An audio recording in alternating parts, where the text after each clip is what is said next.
നമസ്കാരം. എന്താ വിശേഷം? സുഖാണോ?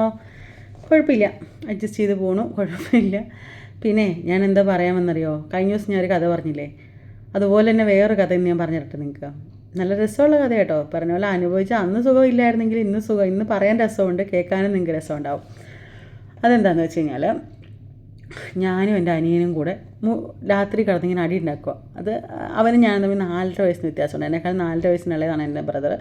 അപ്പോൾ ഞങ്ങൾ തമ്മിൽ ഇങ്ങനെ അടി ഉണ്ടാക്കുക. അടി ഉണ്ടാക്കിയിട്ട് അങ്ങോട്ടും ഇങ്ങോട്ടും നീ പോടാ, നിൻ്റെ അപ്പനാടാ, അവൻ പറയുന്നത്, ഞാൻ തിരിച്ചു പറയാം നിൻ്റെ അപ്പനാടാ, അങ്ങനെ പറഞ്ഞിട്ട് അങ്ങോട്ടും ഇങ്ങോട്ടും മുറ്റടിയും ബഹളം. എന്നിട്ട് അമ്മ പലതവണ പറയുന്നുണ്ട്, അമ്മ പറയണ്ടേ, മക്കളെ മിണ്ടാതിരിക്കോടെ, നിങ്ങൾ എന്തോ കാണിക്കുക, ഒന്നുമില്ലമ്മ എന്നൊക്കെ പറഞ്ഞിട്ട് നീ പോടാ പട്ടി എന്നൊക്കെ തിരിച്ച് അങ്ങോട്ടും ഇങ്ങോട്ടൊക്കെ വിളിക്കുന്നുണ്ട്.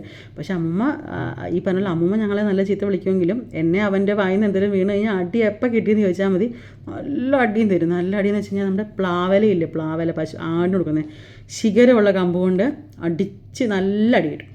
എന്നിട്ട് ഓൾറെഡി ഈ കഥയ്ക്കത് ഞാൻ അതുകൂടെ മിക്സ് ചെയ്യാം, ഇതിന് മുന്നേ ഉണ്ടായ ഈ അടിയുടെ ഒരു കഥ, എന്നാലേ ഇത് കംപ്ലീറ്റ് ആവുള്ളൂ. ആദ്യം അപ്പൂപ്പനെ ക്യാൻസറാണ്, എൻ്റെ വലിയച്ഛന് ക്യാൻസറായിട്ട് കിടക്കുക. അപ്പോൾ അപ്പൂപ്പന് തീരെ വയ്യ, അപ്പൂപ്പനകത്ത് ഇങ്ങനെ വയ്യാണ്ട് കിടക്കുക. അപ്പോൾ ഇതിന് ഞാനും അവനോട് അങ്ങോട്ടും ഇങ്ങോട്ടും അടി ഉണ്ടാക്കുവാണെങ്കിൽ വഴക്കുണ്ടാക്കുക.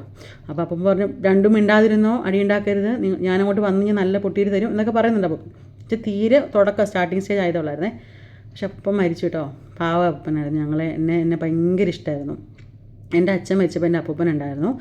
അച്ഛൻ മരിച്ചപ്പോൾ എനിക്ക് ഇന്നും എൻ്റെ ഓർമ്മയുണ്ട്. രാത്രിയിൽ അച്ഛൻ്റെ ബോഡി ഇങ്ങനെ കൊണ്ടിരുന്ന സമയത്ത് അപ്പോൾ എനിക്ക് മൂത്രമൊഴിക്കാൻ പോകണമെന്ന് പറഞ്ഞ് വിളിച്ചു അപ്പനോട്. അപ്പോൾ എനിക്ക് ടോയ്ലറ്റിൽ പോകണമെന്ന് പറഞ്ഞ് വിളിച്ചപ്പോഴത്തേനും അപ്പം വന്നിട്ട് എന്നെയും കൊണ്ട് ടോയ്ലറ്റിൽ കൊണ്ടുപോയിട്ട് അപ്പൂപ്പൻ്റെ മടിയിൽ കൊണ്ട് എന്നെ ഇരുത്തിയിട്ട് എൻ്റെ നഖത്തേൽ ഇങ്ങനെ തോണ്ടിക്കൊണ്ടിരിക്കുക. എനിക്കത് ഇപ്പോഴും എൻ്റെ മനസ്സിൽ, ആ ചെയ്ത കാര്യം ഇപ്പോഴും എൻ്റെ മനസ്സിലുണ്ട്.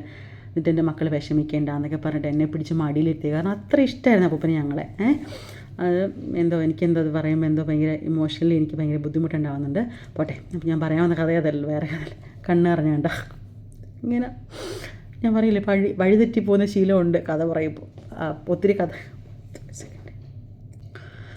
ഓക്കെ, വഴിതെറ്റിയൊന്ന് പോയായിരുന്നേ, പെട്ടെന്ന് ഇമോഷൻ കൺട്രോൾ ചെയ്യാൻ പറ്റാണ്ടായിപ്പോയി. പോട്ടെ. അപ്പം ഇങ്ങനെ ഞങ്ങൾ തമ്മിൽ അങ്ങോട്ടും ഇങ്ങോട്ടും അടി ഉണ്ടാക്കിക്കൊണ്ടിരിക്കുക. നീ പോടാന്നൊക്കെ പറഞ്ഞാൽ വഴക്കുണ്ടാക്കുക. അപ്പോൾ അപ്പൻ ആദ്യം 1 പറഞ്ഞ് 2 പറഞ്ഞു 3 പറഞ്ഞു, പിന്നെ ഞങ്ങൾ നിർത്തുന്നത്, ഞങ്ങൾ അങ്ങോട്ടും ഇങ്ങോട്ടും എന്തിനോ വഴക്കുണ്ടാക്കിക്കൊണ്ടിരിക്കുക. അപ്പൂപ്പനാണെങ്കിൽ എഴുന്നേറ്റ് വന്നിട്ട് ഈ ആടിന് ചപ്പ് കിട്ടുന്ന ആ കമ്പ്, ശിഖരമുള്ള ടൈപ്പ്, ആ കമ്പ് എടുത്തിട്ട് എനിക്കിട്ട് 2 എണ്ണം, അവനിട്ട് 1 എണ്ണം. എനിക്കിട്ട് തല്ല് കിട്ടിയതിനേക്കാൾ എനിക്ക് സങ്കടമായെന്ന് അറിയാമോ. അവനിട്ട് 1 എണ്ണം അല്ലേ കൊടുത്തുള്ളൂ, എനിക്ക് 2 എണ്ണം ഒന്നുമില്ല. അപ്പോൾ പറയാം, നീ മൂത്തത്, നീ വേണം ഒതുങ്ങാനായിട്ട്, നീ അവനേക്കാളും വലിയ ഇതാവുമല്ലേ എന്ന് പറഞ്ഞിട്ട് 2 എണ്ണം. അപ്പോൾ ഓൾറെഡി എനിക്കിവിടെ വ്യത്യാസം ഫീൽ ചെയ്തേ, അവൻ 1 എണ്ണം, എനിക്ക് 2 എണ്ണം. അപ്പോൾ എനിക്ക് അപ്പം തന്നെ എൻ്റെ മനസ്സിൽ കോംപ്ലക്സ് വർക്ക് ചെയ്യാൻ തുടങ്ങി. അവനെ എല്ലാവർക്കും ഇഷ്ടം, എന്നെ ആർക്കും ഇഷ്ടമല്ല എന്നൊക്കെ പറഞ്ഞാൽ നിൽക്കുക. അത് കഴിഞ്ഞിട്ടാണ് അടുത്തൊരു ദിവസമാണ് ഈ അടി ഉണ്ടാവുന്നത്. ഈ ഞങ്ങൾ തമ്മിൽ പരിക്കകത്ത് വെച്ചിട്ട് നീർക്കിലി വലിച്ചൂരി ഞങ്ങൾ അങ്ങോട്ടും ഇങ്ങോട്ടും അടിക്കുക. അപ്പം തുടക്കത്തിൽ അമ്മ വന്നിട്ട് പറഞ്ഞു, മര്യാദയ്ക്ക് ഇരുന്നോ, ഈർക്കിലി എടുത്ത് വെച്ചോ, കണ്ണിലെങ്ങാനും കയറിയിട്ട് ഇവിടെ കിടന്ന് കീറിയിട്ടുണ്ടെങ്കിൽ 2 വാങ്ങിച്ചു കിട്ടുമെന്ന് പറഞ്ഞു. അപ്പം ഞാൻ വലിയ ദാതയായിട്ട് നിൽക്കുക, അങ്ങോട്ടും ഇങ്ങോട്ടും അടി. ലാസ്റ്റ് അവൻ്റെ കയ്യിലിരുന്ന കമ്പ് എൻ്റെ കണ്ണിൽ കൊണ്ടു. ഞാൻ വാവിട്ട് കാണാൻ തുടങ്ങി. അമ്മ ഇങ്ങോട്ട് വന്നിട്ട് 2 പേരെ ഈർക്കിലി അങ്ങോട്ട് വാങ്ങിച്ചിട്ട് അവനിട്ട് 1 എണ്ണം, എനിക്കിട്ട് 2 എണ്ണം. അപ്പോഴും എക്സ്ട്രാ 1 എണ്ണം എനിക്കിട്ട് കിട്ടി. എന്നിട്ട് അപ്പോഴും ഞാൻ കരയുന്നത്, എനിക്ക് കണ്ണിക്കൊണ്ടതിലെ വിഷമം പോയി, അടിച്ച് വിഷമം പോയി. എന്തുകൊണ്ട് അവനിട്ട് 1 എണ്ണം കൊടുത്തു, എനിക്ക് 2 എണ്ണം തന്നു. അപ്പോഴും പറഞ്ഞു, നീ മൂത്തത്, നീ വേണം കുറച്ച് ഒതുങ്ങുക, നീ അതിനേക്കാളും കുഞ്ഞ് കളിച്ചുകൊണ്ടിരിക്കുക, നീ കുറച്ച് ഒതുക്കത്തിൽ വേണം, അങ്ങനെ ഒരു ഭയങ്കര അടിയും ബഹളം. അത് കഴിഞ്ഞ് എനിക്ക് ഭയങ്കര സങ്കടമായിട്ടോ.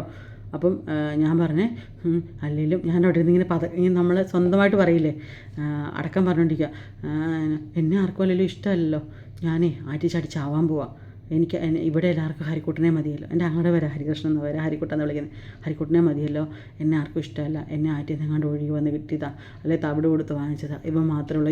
ഇവൻ ജനിച്ചത് ഞാൻ തെളിവുണ്ട്, കാരണം എനിക്ക് നന്നായിട്ട് അറിയാം. രാത്രി ഹോസ്പിറ്റലിൽ പോയിട്ട് അമ്മ ആശുപത്രിയിലായിരുന്നു അമ്മയ്ക്ക് അവനുണ്ടായത്. അപ്പം അമ്മുമ്മയും അപ്പുറത്തും ഇപ്പുറത്തും കിടക്കുന്നു, താഴെ എന്നെ ചെരിച്ച് കിടത്തി കട്ടിലിൻ്റെ താഴെ വശത്ത്. അപ്പോൾ രാവിലെ എഴുന്നേക്കും കുഞ്ഞവിടെ കിടപ്പുണ്ട്. അപ്പോൾ എനിക്ക് അവനുണ്ടായതിന് ഞാൻ തെളിവുണ്ടല്ലോ, ഞാനൊരു വ്യക്തി തെളിവുണ്ട്, എനിക്ക് വേറെ ആരുടെ സർട്ടിഫിക്കറ്റ് വേണ്ട അവൻ ഞങ്ങളുടെ വച്ചാന്നുള്ള കാര്യത്തിൽ. പക്ഷേ എൻ്റെ കാര്യത്തിൽ എനിക്ക് ഉറപ്പില്ല ഞാൻ എവിടെ നിന്ന് കിട്ടിയത്. അപ്പോൾ ആറ്റിൽ നിന്ന് കിട്ടിയെന്ന് പറയാറുണ്ട്, ഒഴുക്കത്തിൽ വന്ന് മഴവെള്ളത്തിൽ കിട്ടാമെന്ന് പറയാറുണ്ട്, തവിട് കൊടുത്ത് വാങ്ങിച്ചതെന്ന് പറയാറുണ്ട്, അങ്ങനെയൊക്കെ വീട്ടുകാർ തമാശയ്ക്ക് പറയാറുണ്ട്. അപ്പോൾ എൻ്റെ മനസ്സിൽ ഇതൊക്കെ കയറിയിട്ടുണ്ട്. അപ്പോൾ ഞാനിങ്ങനെ പറയാം, അവൻ എല്ലാവർക്കും അവനെ മതി, എന്നെ ആർക്കും വേണ്ട, ഞാൻ ആത്മഹത്യ ചെയ്യാൻ പോവാം, ഞാൻ ആറ്റിച്ചടിച്ചാവാൻ പോവാം. നീന്തൽ അറിയാമെന്ന് ഞാൻ കുഞ്ഞുനാളിൽ നീന്തൽ പഠിച്ച ഞങ്ങൾ തൊട്ട് താഴെ 6 നീന്തൽ അറിയാമെന്ന്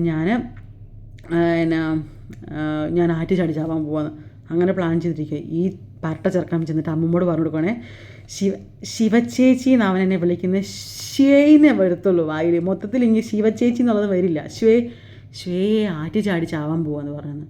അമ്മമ്മ എഴുന്നേറ്റിട്ട് എനിക്ക് അപ്പം അത്രയും പറഞ്ഞു കഴിഞ്ഞപ്പോഴത്തേനാണ് അമ്മമ്മ പറഞ്ഞു, അമ്മമ്മ മിണ്ടാതിരുന്നു, അമ്മമ്മ ഒന്നും മിണ്ടിയില്ലേ.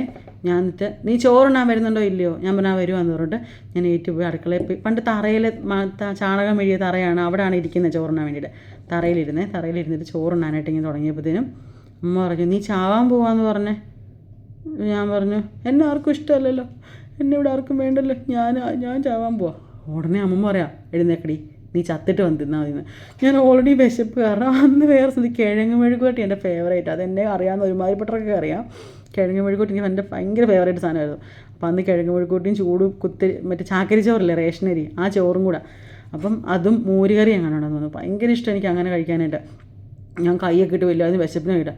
നീ ചാവാൻ പോവല്ലേ, പോയി ചത്തിട്ട് വന്ന് തിന്നാൽ മതി. എന്നെ ചോറിൻ്റെ മുമ്പിൽ നിന്ന് എഴുന്നേപ്പിച്ച് വിട്ടു. അടിയും തന്നു ഇറങ്ങിയിട്ട്. എന്നിട്ട് ഞാൻ വന്ന് ഏങ്ങലടിച്ച് കരഞ്ഞ് കുറേ രാത്രി ആയപ്പോഴത്തേന് അമ്മ വന്നിട്ട് പറഞ്ഞു, നീ കഴിക്കുന്നുണ്ടോ, വേണേ വന്ന് കഴിക്കാമല്ലോ, ഇതെടുത്ത് പട്ടിക്ക് കൊടുക്കും. ഭീഷണിയുടെ പുറത്തും വിശപ്പിൻ്റെ കൊതിയും പിന്നെ കിഴങ്ങ് മെഴുകുവരട്ടിയുള്ള അതിയായ ആഗ്രഹം കൊണ്ട് ഞാൻ പിന്നെ ഇപ്പോൾ ചോറൊക്കെ കൊണ്ടുപോയിട്ട് വന്ന് കിടന്നുറങ്ങി. അത് എന്താ പറയുക, ഇപ്പം സത്യമാണ്, അന്ന് അതൊക്കെ എന്നിട്ട് ഞാൻ ഇങ്ങനെ പ്രാർത്ഥിക്കും, ഞാൻ ചത്ത് പോയാൽ മതിയായിരുന്നു. നമുക്കത്ര ദേഷ്യം, നമ്മൾ അടിച്ചാലൊക്കെ ദേഷ്യമുണ്ടല്ലേ. ഞാൻ രാത്രി ഇപ്പോൾ ഇങ്ങനെ സൂക്ഷിച്ച് നോക്കും വയറിനോടെ. അന്നൊരു ദിവസം അമ്മമ്മ ഇങ്ങനെ അമ്മ എന്താ പറയുക, ചൂട് സമയത്ത്, ഇടുക്കി പൊതുവെ ചൂട് കുറവാണ്, എന്നാലും ചില സമയത്ത് ചൂടുണ്ടാവുന്ന സമയത്ത് അമ്മമ്മ ഈ അടിയിലൊരു തുണി വിരിച്ചിട്ട് അതിൻ്റെ മണ്ടയ്ക്ക് ഒരു വെള്ള ഷീറ്റുണ്ട്, ആ ഷീറ്റൂടെ വിരിക്കും. അപ്പോൾ ചില സമയത്ത് അമ്മമ്മ തലയിൽ കൂടെ മൂടി പുതച്ചോളന്നിറങ്ങും. അപ്പോൾ എൻ്റെ മനസ്സിൽ ഇങ്ങനെ പേടിയാണ്, ഞാനിങ്ങനെ സൂക്ഷിച്ച് നോക്കും, അതെന്താ ഞാൻ വയറിൻ്റെ അവിടെ ശ്രദ്ധിച്ച് നോക്കും, അനങ്ങണ്ട, അയ്യോ അനങ്ങുന്നുണ്ടെന്ന് ആകുമ്പോഴാണ് എനിക്ക് സമാധാനം. ഞാൻ പറഞ്ഞോണ്ട് എന്ത് സംഭവിക്കുന്നുള്ള, ഞാനങ്ങനെ പറഞ്ഞല്ലോ, എൻ്റെ വായിൽ നിന്ന് പോയല്ലോ, ചത്ത് പോട്ടെന്നൊക്കെ പറഞ്ഞിട്ട്. പക്ഷേ രാത്രി ആകുമ്പോൾ പേടിയാണ്, കാരണം ഞങ്ങൾക്ക് അമ്മമ്മ ഉണ്ടായിരുന്നല്ലോ കേട്ടോ. എനിക്ക് എൻ്റെ അമ്മമ്മ എൻ്റെ ജീവനാണ്. കാരണം ഞാൻ ഇത്ര സ്ട്രോങ് ആയതും അല്ലെങ്കിൽ എന്നെക്കൊണ്ട് ഇന്ന് എന്തെങ്കിലും പറ്റുന്നതും അതിൻ്റെ ബിഹൈൻഡ് ദ ബാക്ക് ബോൺ എൻ്റെ അമ്മയാട്ടോ, എൻ്റെ വല്യമ്മ. എന്താ പറയുക, അയൺ ലേഡിയാണ് എൻ്റെ വല്യമ്മ, അത്ര സ്ട്രോങ് ആണ് വല്യമ്മ. ഏറെക്കുറെ അമ്മമ്മയുടെ കുറച്ച് സ്വഭാവമൊക്കെ എനിക്ക് കിട്ടിയിട്ടുണ്ടെന്ന് തോന്നുന്നു, ഉണ്ട്, ഇല്ലാഴിയെല്ലാം ഉണ്ട്. അപ്പം എന്താ പറയുക, ശരിക്കും പറഞ്ഞാൽ അന്നിങ്ങനെ പേടിച്ചിട്ട് രാത്രി പോയി സൂക്ഷിച്ച് നോക്കും വയറിനോട് അനങ്ങുന്നുണ്ടോ, കുഴപ്പമില്ല. എന്നിട്ട് ഞാൻ അപ്പോൾ തന്നെ വഴക്കൊക്കെ കഴിഞ്ഞിട്ട് ഞാൻ പ്രാർത്ഥിക്കും, ദൈവമേ എൻ്റെ ആയുസിൻ്റെ കുറച്ചെടുത്താലും കുഴപ്പമില്ല, അമ്മമ്മയ്ക്ക് ആയുസ് കൊടുക്കണേ, അമ്മമ്മയെ കൊല്ലരുതേ, അങ്ങനെയൊക്കെ പ്രാർത്ഥിക്കും. നമുക്ക് ദേഷ്യം വരുമ്പോൾ നമ്മൾ പറയണത് പിന്നീട് നമുക്ക് തിരുത്താൻ പറ്റാത്ത തെറ്റുകളാണ്. അപ്പോൾ അതുകൊണ്ട് ദേഷ്യം വരുമ്പോൾ നമ്മൾ മാക്സിമം, ഞാൻ കുഞ്ഞുനാളിൽ അങ്ങനെ ചെയ്തു, ഇന്ന് ഞാൻ അങ്ങനെ ചെയ്യാറില്ല. ദേഷ്യത്തിൻ്റെ പുറത്ത് ഞാൻ ഒന്നും പറയാറില്ല. ഞാൻ ദേഷ്യം വന്നാൽ ഞാൻ ആലോചിച്ചിട്ട് മറുപടി പറയുള്ളൂ. പിന്നെ ഈ പറഞ്ഞാൽ എന്തെങ്കിലും കാണുമ്പോൾ പറയാതിരിക്കാനും തോന്നില്ല. എന്തെങ്കിലും കണ്ടു കഴിഞ്ഞാൽ അതിന് മറുപടി പറഞ്ഞില്ലേ ഒരു ഭയങ്കര ബുദ്ധിമുട്ടാണ്. പക്ഷേ എന്താ, ഞാൻ പറയുന്നതിന് മുന്നേ 100 വട്ടം ചിന്തിക്കും, പറയണോ. അപ്പം പുതിയ കഥയായിട്ട് വീണ്ടും വരാം. എൻ്റെ കഥകളൊക്കെ ഇഷ്ടപ്പെടുന്നുണ്ടെങ്കിൽ കൂടെ കൂട്ടാൻ മറന്നേക്കല്ല്, ലൈക്ക് ചെയ്യുക, ഫോളോ ചെയ്യുക, ഷെയർ ചെയ്യുക. അപ്പം ടാറ്റാ.